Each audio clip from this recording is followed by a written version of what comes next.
Kita dengar beberapa hari terakhir ada kasus-kasus besar yang mengguncang Indonesia. Salah satunya adanya kasus mega korupsi. Mereka yang gua kenal, orang-orang yang menjalankan profesi sebaik-baiknya dan memberikan keuntungan bagi perusahaan, ternyata mereka harus mengalami hal yang seperti ini. Banyak di antara mereka yang saat ini mengalami fase hidup yang nggak mereka sadari sebelumnya. Dan mereka juga nggak menyangka akan berakhir seperti ini. Karena bahaya banget pada saat misalnya si bos bilang, ya udah kamu aja yang tanda tangan, kamu aja yang melakukan. Dan ternyata itu potensi bahaya. Lu yang akan jadi kambing hitamnya, bos lu akan bisa cuci tangan. Tapi gue ingin ambil sudut pandang bagaimana seharusnya kita bersikap.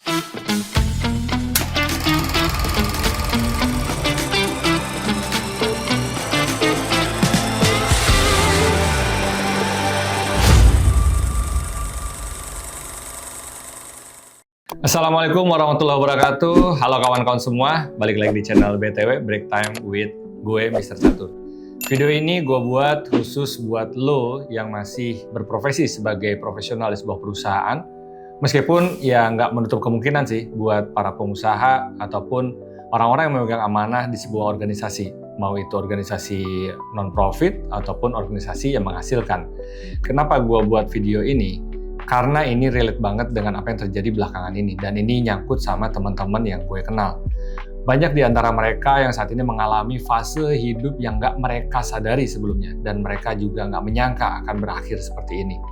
Kita dengar beberapa hari terakhir, beberapa bulan terakhir, ada kasus-kasus besar yang mengguncang Indonesia. Salah satunya adanya kasus mega korupsi yang dialamatkan atau ditujukan ke salah satu BUMN terbesar di Indonesia. Dan juga di beberapa perusahaan-perusahaan lain yang sedang lagi diusut oleh Kejaksaan Agung Indonesia.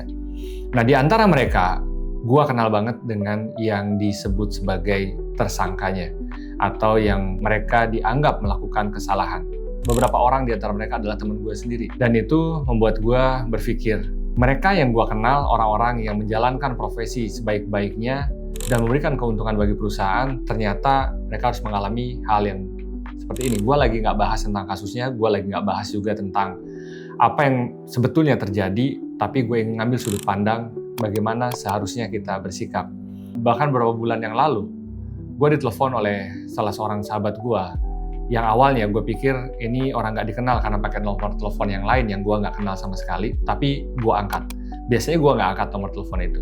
Kalau nomor telepon nggak dikenal itu, ya gue jarang banget ngangkat ya. Dan kode lo saat itu, gue angkat teleponnya, lalu dia tiba-tiba bilang, ini gue bro. Lah, kenapa gue bilang?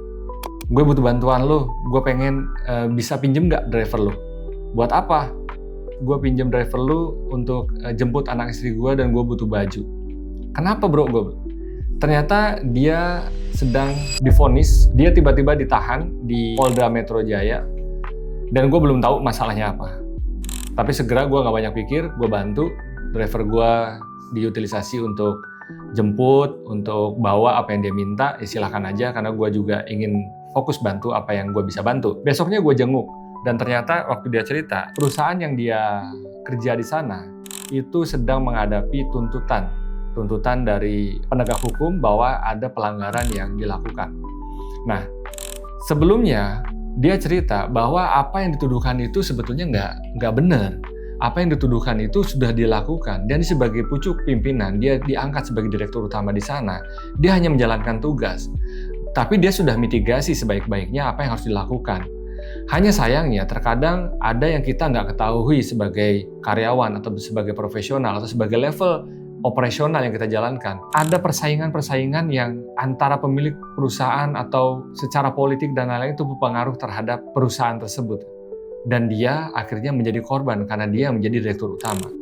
Di lain pihak, kembali ke cerita gue awal tadi, teman-teman gue yang gue kenal, yang dia menjadi tersangka, yang harus ditahan karena dia menjalankan tugas juga, ternyata mereka juga hanya mengikuti apa arahan dari atasannya. Nah, ini yang menurut gue harus kita pahami, bahwa kalau kita sebagai pekerja, kita pemegang amanah, baik itu di perusahaan BUMN, swasta, organisasi profit, organisasi non-profit, kita harus tahu betul posisi kita itu apa. Karena nggak selamanya apa yang kita lakukan itu pada saat bermasalah, perusahaan akan bela kita, organisasi akan bela kita. Kita bisa aja hanya diposisikan sebagai pion. Bersyukurlah kawan-kawan kalau memiliki atasan, memiliki pemilik perusahaan yang dapat melindungi dari masalah-masalah yang sedang dihadapi.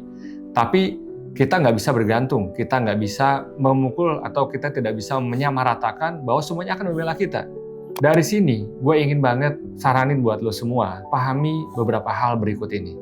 Yang pertama, jangan loyal pada perusahaan yang tempat lo bekerja. Loh, kok bisa? Banyak orang yang mengatakan kita harus loyal. Loyal dimaksud di sini adalah lo harus amanah. Lo bener, lo harus jujur, lo amanah, lo loyal sama Allah. Kalau lu dikasih kerjaan, lu amanah. Tapi kalau kerjaan itu kira-kira berpotensi menjadi masalah di kemudian hari, maka lu jangan loyal. Jangan ikutin apa maunya.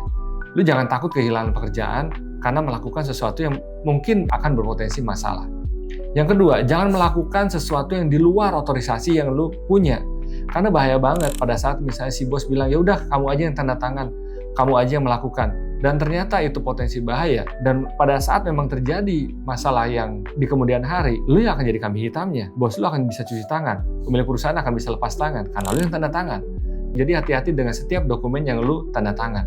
Pelajari, pahami, dan resiko apa yang akan bisa terjadi, lu mitigasi dulu. Kalau itu di luar kewenangan lu, di luar otorisasi lu, dan lu nggak sanggup menanggapinya, maka katakan tidak. Berani untuk mengatakan sesuatu yang memang nggak harusnya lu lakukan. Yang ketiga, lu jagain apa yang lu lakukan ini untuk keluarga lu. Fokus lu adalah keluarga. Karena seperti teman-teman gue yang akhirnya kena masalah itu, perusahaan hanya membantu dengan pengacara, bahkan tidak berusaha menjenguk teman gue di sel tersebut. Yang jenguk siapa? Yang jenguk teman-teman terdekat dan keluarganya. Pada akhirnya, hanya keluarga dan teman-teman terdekat yang peduli benar-benar sama kita. Perusahaan itu transaksional. Perusahaan itu hanya ingin apa yang menguntungkan, ya dia ambil. Tapi kalau kira-kira bermasalah dan berpotensi merugikan, dia akan dibuang.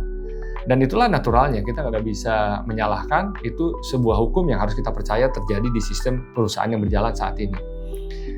Jadi yang ketiga tadi, lu fokus sama keluarga lu. Ada alasan yang harus lu lakukan. Kalau lu harus kehilangan jabatan lu karena lu menolak perintah yang menurut lu itu berpotensi masalah, karena bisa jadi melanggar aturan, bisa jadi menimbulkan kekacauan, bisa juga berpotensi ada gesekan yang akhirnya melanggar hukum dan undang-undang, lu lebih baik lakukan, lindungi keluarga lu, dan lu bisa cari kerjaan lain. Gue yakin kok, dengan kemampuan yang lu punya, lu masih bisa kerja di tempat lain.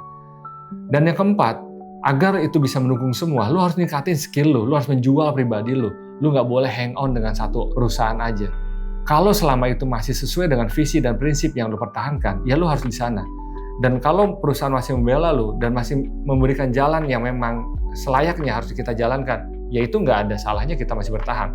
Tapi kalau perusahaan udah jauh melenceng dengan peraturan, nggak ada salahnya lu keluar, nggak ada salahnya lu pindah haluan, lu jaga, dan gue yakin Allah akan menolong. Even itu namanya organisasi atau yayasan non-profit, bisa aja ada kekeliruan yang terjadi. Contohnya, kita masih ingat kan dengan ACT yang terjadi penyalahgunaan wewenang dana yang digunakan.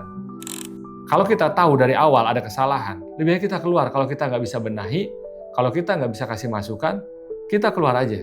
Karena bukan tanggung jawab lu untuk menyelesaikan masalah yang bos lu atau pimpinan lu buat. Jadi banyak yang harus kita perbaiki. Mindset itu, pekerjaan yang kita lakukan saat ini hanyalah alat. Dan pekerjaan itu adalah sarana untuk kita mencapai ridhonya Allah. Kalau kita nggak bisa mendapatkan itu, maka pindahlah. Memohon kepada Allah untuk mendapatkan pekerjaan yang lain, vehicle yang lain. Karena yang menolong diri kita pada akhirnya nanti adalah diri kita sendiri, keluarga kita, orang-orang dekat kita, dan pastinya Allah Subhanahu wa Ta'ala. Saya Mr. Catur, hidup taat, hidup sehat, hidup manfaat.